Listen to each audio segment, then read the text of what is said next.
안녕하십니까? 저는 국립외교원에서 중동 지역 연구와 교육을 담당하고 있는 인남식입니다. 오늘 제가 말씀드릴 주제는 이슬람 극단주의 세력인 이슬람 국가, 즉 IS의 등장 배경과 함의, 그리고 전망에 관해서 말씀드리도록 하겠습니다.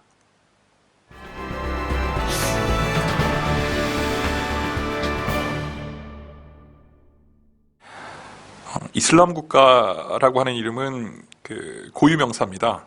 언뜻 들으면 이제 보통 명사처럼 들릴 수도 있는데, 소위 Islamic State of Iraq and Sham 또는 Islamic State of Iraq and Levant라고 해서 ISIS 또는 ISIL이라고 하는 이름으로 많이 알려졌다가 최근에 이슬람 국가, 즉 IS라고 하는 이름으로 통용되고 있습니다.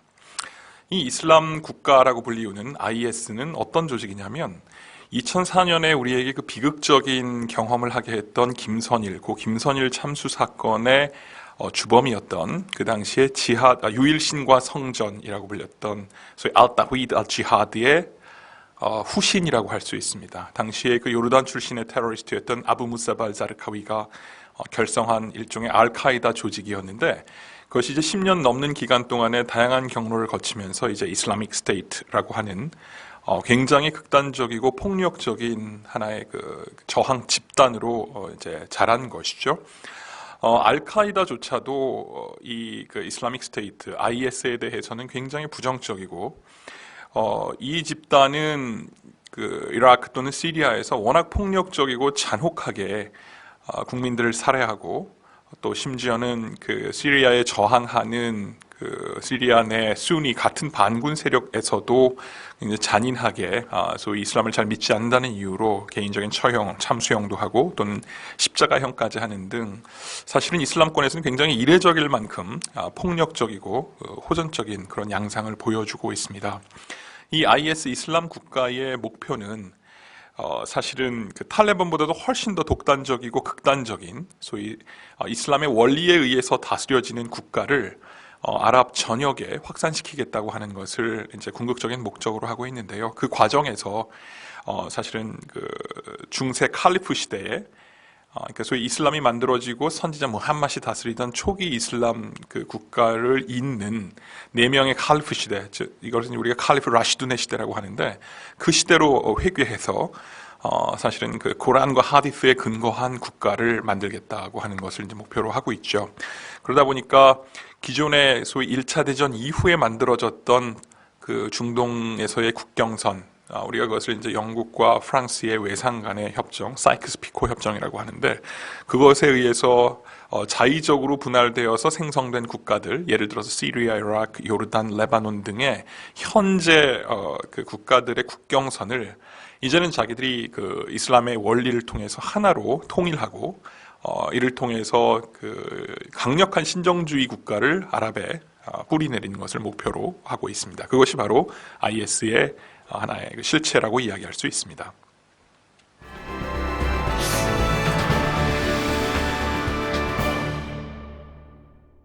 현재 이라크와 시리아의 상황, 즉 이 IS의 발호 또는 약진과 맞물린 상황은 그렇게 좋진 않습니다. 시리아에서 아시다시피 그 3년, 4년 전부터 이제 아랍 그 혁명이 일어나기 시작했고, 바샤르 알 아사드의 폭정에 항거하는 그 소위 수니파 반군들이 다양한 형태의 그 집단을 조직해서 아사드 정부군과 지금까지 싸워왔습니다. 이 과정에서 하나로 이렇게 단일한 그 반군 세력이 만들어지지 않고 다양한 형태의 그룹들이 또 다양한 외부 세력의 도움을 받아가면서 이 굉장히 좀 복잡한 반군 구조를 나타냈는데요. 그 중에서도 그 알카이다의 일종의 같은 그 계열이었던 알 누스라 프론트라고 하는 누스라 전선이라고 하는 세력이 가장 호전적이고 강력한 어떤 그 투쟁력을 가지고 이제 시리아에서 반군 활동을 했는데, 그 같은 그 그룹 안에 있었던 이 IS계의 소위 그 성원들이 누스라 전선의 투쟁 어떤 집단이나 이런 것 그 이념조차도 우리는 만족할 수 없다고 하는 점에서 훨씬 더 그 강력한 모습을 드러내기 시작했고, 더 잔인한 모습을 드러내기 시작하면서 이제 결별하게 됩니다. 그러다 보니까 이제 시리아 반군들이 굉장히 다양한 그룹들로 이렇게 막 사분오열 나눠진 상황에서 역설적으로 가장 그 강력한 투쟁력을 가졌던 이 IS가 상대적으로 그 힘을 더 갖기 시작하게 됐는데요. 그러다 보니까 그 바로 그 국경 옆에 있었던, 원래 이 IS는 이라크에서 만들어지고 이라크에서 이제 그 반시아파 중앙정부 투쟁을 하다가 시리아에서 이 반군 세력들이 들고 일어나니까 시리아로 넘어와서 이제 아사드와 싸웠던 뭐 그런 세력인데, 이라크의 상황이 또 별로 좋아지지 않고 누리 알 말리키 총리가 이제 수니파에 대해서 좀 배척한다고 하는 그런 불만들이 그 종파적으로 수니파에서 막 자꾸 일어나기 시작을 하니까 이 IS 계열의 그 그룹들이 이제 다시 이라크로 넘어오게 된 것이죠. 그래서 이라크로 넘어오면서 이제 싸움을 벌이게 된 것입니다.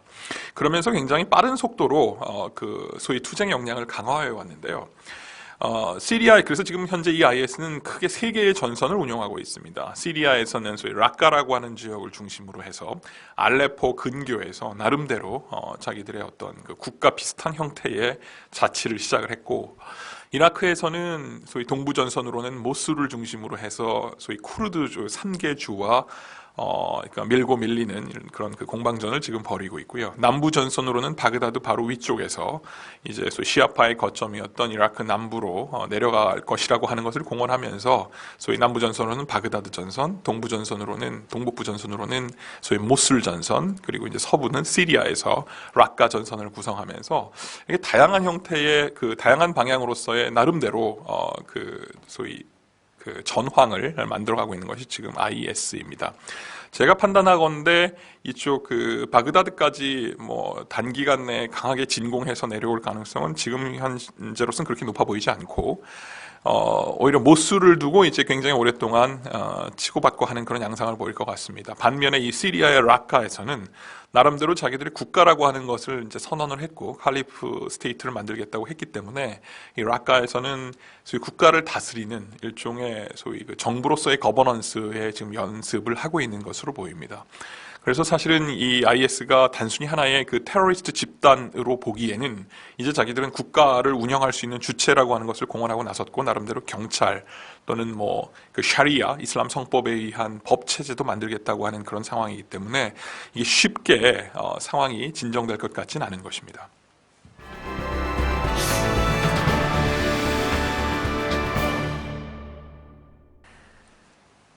IS가 최근에 주목받게 된 이유는 간단합니다. 그 이슬람의 세력의 약진이라고 하는 하나의 거대한 조류가 중동에는 이제 흐르고 있었습니다. 특별히 그 아랍 스프링, 소위 우리가 얘기하는 아랍 정치 변동이 일어나고 나서부터 그 국제자들이 무너진 권력의 공백 상태에 사실은 이슬람 정파들이 정당을 결성하게 됐고 선거에 뛰어들면서 굉장히 빠른 속도로 정치적인 영향력을 획득을 해왔습니다. 그러다가 이제 이집트에서는 무함마드 무르시가 소위 무슬림 형제단, 가장 그 오래된 연원을 가진 이슬람 정파인데 을 대표해서 이제 대통령에 당선되는 일까지 벌어졌죠. 근데 그럼에도 불구하고 정치적으로는 그렇게 잘 하진 못했습니다. 이 이슬람 세력들이 좀 무능함을 많이 보여줬고요. 그리고 굉장히 좀 우왕좌왕하는 모습을 많이 보여주고 있었습니다. 이제 그러던 차에 이집트에서는 다시 알시시가 이끄는 군부가 복귀하게 된 것이죠. 이런 일련의 과정을 거치면서 이런 극단주의적 성향을 가지고 있는 소수지만 이런 IS 같은 계열들은 이게 선거나 제도권을 통해서 정권을 잡고 무슨 뭐 국제사회의 일원으로 제도화된 일원으로 편입된다는 것보다는 오히려 무력을 이용해서 강력한 초기 이슬람 국가의 정복과도 같은 그런 어떤 그 파워를 보이는 것이 어떻겠느냐 하는 방법으로 굉장히 급진적인 노선으로 지금 선회해서 자기들의 존재감을 드러내고 있다고 볼 수 있습니다.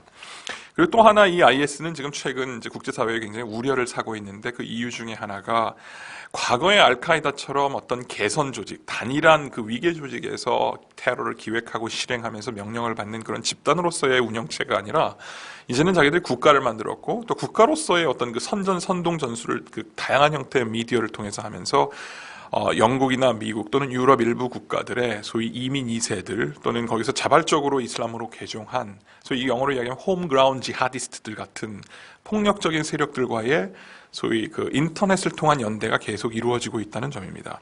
소수이지만 이 소수가 굉장히 그 강력한 극단주의 이데올로기를 가지고 있기 때문에 유럽이나 또 미국 내에서 이들이 어떤 형태의 자국 내 테러를 벌일지도 모른다고 하는 우려 같은 것들이 지금 있는 것이 현실이고요. 그래서 이 IS는 훨씬 더 다른 어떤 그 이슬람 테러 집단보다도 더 그 우려를 사고 있는 것이 하나의 현실입니다.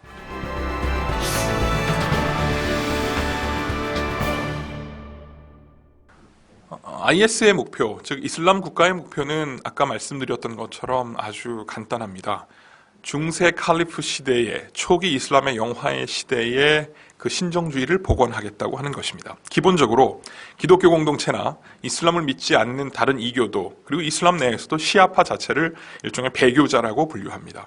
그렇기 때문에 자기들의 순수한 이슬람의 가치에 의해서 다스려진 국가를 지금 21세기에 세움으로써 자기들이 믿는 알라의 뜻을 이루겠다고 하는 것이 이 IS의 소위 그 명시적인 목표라고 이야기할 수 있습니다.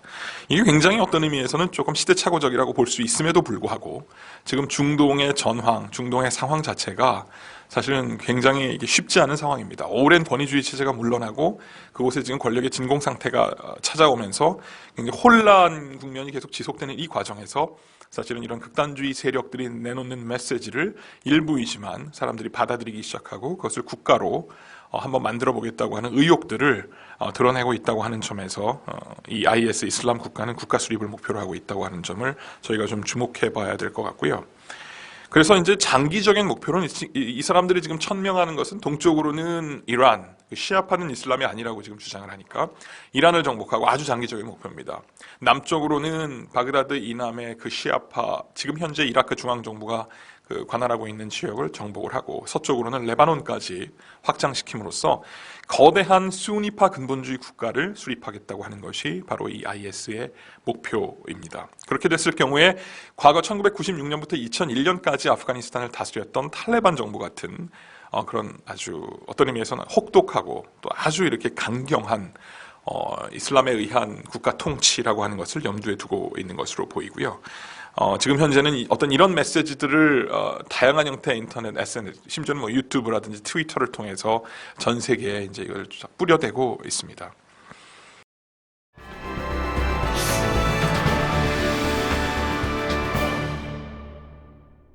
국제사회의 대응과 반향 그리고 앞으로 이 IS에 대한 향방은 어떨 것인지 짐치기는 쉽지는 않습니다. 예측하기가 지금 어려울 정도로 굉장히 많은 변화들이 매일매일 있는데요. 어쨌든 이러한 아주 강력한 근본주의 이데올로기에 입각한 국가를 세우는 것은 쉽진 않을 것입니다. 지금은 뭐 이제 혼란 국면에서 하나의 이런 그 운동들이 이제 부각이 되고 또 잔인성이 드러나고 폭력성이 이제 수반되면서 나름대로 이제 하나의 그 힘이 결집되는 것처럼 보이지만 기본적으로 이슬람권 대다수는 지금 IS에 대해서 극도로 부정적인 그런 그 인식을 하고 있습니다.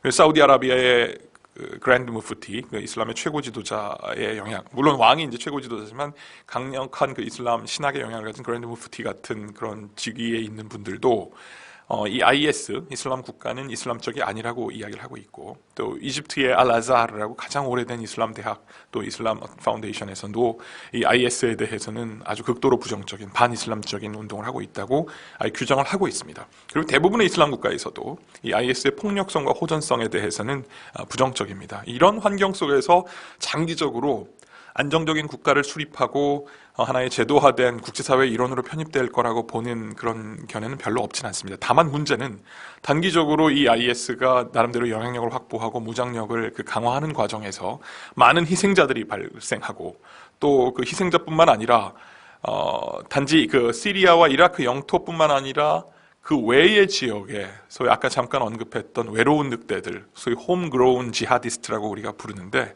이런 세력들이 자기가 그 속해 있는 국가에서의 박탈감을 해소하기 위한 차원에서의 테러로 연계되면 단순히 이 IS가 나라를 세우느냐의 문제가 아니라 소위 그 알카에다가 과거 2000년대 초반을 완전히 압도했던 그런 것과는 또 다른 형태의 극단주의 테러리즘이 국제사회에 소위 그 암울한 그림자를 드리우게 할 수 있다고 하는 점에서 사실은 굉장히 어려움이 많습니다. 미국은 이 문제에 대해서는 이제 강력한 의지를 천명을 했고 오바마 행정부는 지난번 그 이라크 모슬 근교에서 아르빌 근교에서 이제 1차 공습을 통해서 IS의 거점을 타격했습니다. 그리고 얼마 전에는 또 시리아 상공에서 이미 이제 그 소위 정찰기를 띄우면서 몇 가지 목표점을 이제 확보한 것으로 알고 있습니다.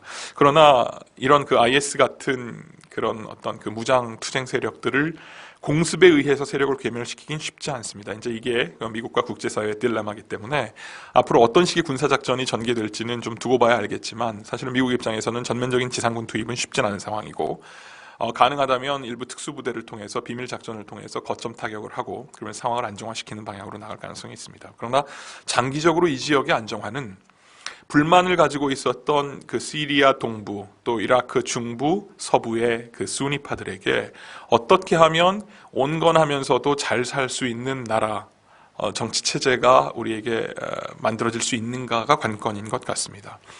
이 사람들은 시리아 쪽 수니파들은 바샤르 알 아사드 정권에 굉장히 실망을 했고 탄압을 당하고 학살을 당했습니다. 이라크의 수니파들은 지난 10년 동안 10년 넘게 소위 그 바그다드의 그 권력을 가지고 있는 시아파들에 의해서 자기들이 배척당했다고 믿고 있습니다. 이런 어떤 박탈감들을 어떻게 위무하고 하나의 그 일종의 그 시민으로서 국민으로서 그 한 국민의 일원으로서 포용할 수 있는가가 관건인데 굉장히 오래 이것을 좀 지켜보면서 국제사회가 힘을 모아야 되는 그런 사안이라고 이야기할 수 있습니다.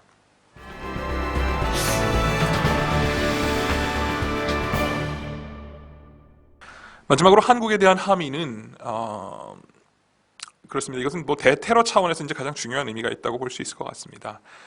한국은 테러에서 완전히 이렇게 벗어난 국가가 아닙니다. 우리는 테러 자유지대가 아니고요. 불과 10년 전에 우리는 그 고 김선일 사건이라고 하는 굉장히 비극적인 사건을 경험했습니다. 그리고 2007년 여름에 소위 분당 샘물교회 그 봉사단원들의 피랍 그리고 2명의 아까운 생명이 희생되는 경험도 우린 했습니다. 둘 다 소위 이슬람 극단주의자들에 의해서 저희가 입었던 피해입니다. 그리고 김선일 사건 같은 경우에는 아예 지금 IS의 전신이었던 그 소위 그 유일신과 성전이라고 하는 그 계를 잇는 연결되는 하나의 그룹에 의해서 벌어졌던 일이라는 점에서 우리는 이것이 남의 일이 아니고 언제든지 우리에게 다시 일어날 수 있다고 하는 그런 점을 늘 염두에 둬야 할 것 같고요. 기본적으로 지금 우리가 이라크에서 다양한 형태의 건설공사 수주가 발주가 되고 그리고 일을 하고 있습니다. 일부 위험 지역에서는 이미 소개 작전이 완료가 됐고 한 명의 피해자도 없이 잘 정리가 됐지만 또 남부 지역이라든지 또 일부 그 바그다드 근교의 신도시 공사 같은 것들은 계속 진행되고 있는 상황에서 각별히 우리 근로자들의 신변 안전 그리고 우리 해외 다양한 교민들 또는 공관원들, 주재원들의 신변 안전도 중동 지역에서는 각별히 지금 유의를 해야 되는 그런 상황이라고 말씀드릴 수 있고요. 또 하나는 어떤 이런 그 이슬람 극단주의의 그 테러의 하나의 그 조류에서 국제사회와의 이 대테러 공조를 더 강화함으로써 만에 하나 비극적인 상황이 벌어질 수 있다고 하는 점을 원천적으로 차단할 수 있는 점, 그런 해안이 필요한 상황이라고 이야기할 수 있습니다.